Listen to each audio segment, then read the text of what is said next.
मैं घिढाड़ी के गीत गाने जा रही हूँ। वीडियो को लाइक कीजिएगा, चैनल को सब्सक्राइब कीजिएगा। हर नौ तबो ससुर नौ तबो कुल परिवार सुनु प्रभु नौ तबो कुल परिवार सुनु प्रभु। नहिरा से आए थिन भैया अपने भैया, नहिरा से आए थन भैया अपने भैया। पियरी झलक चारो देश सुनु प्रभु, पियरी झलक चारो देश सुनु प्रभु।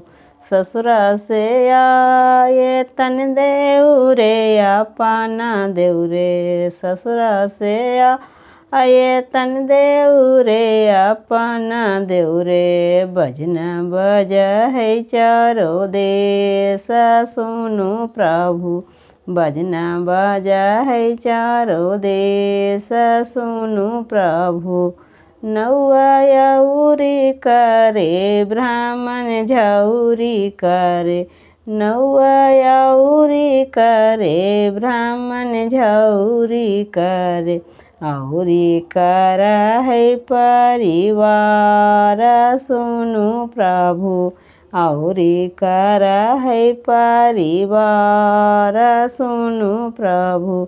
नौआ कटोरी देंगे ब्राह्मण जनौआ देंगे, नौआ कटोरी देंगे ब्राह्मण जनौआ देंगे।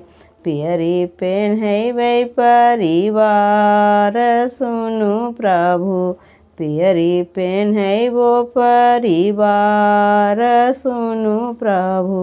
नंदी के कागन देवै बाहुआ के गिरवल हारा, नंदी के कागन देवै बाहुआ के गिरवल हारा।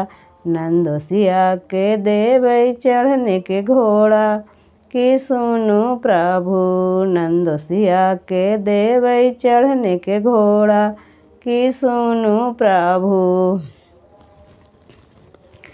मेरा वीडियो अच्छा लगा तो चैनल को ज़रूर से ज़रूर सब्सक्राइब कीजिए।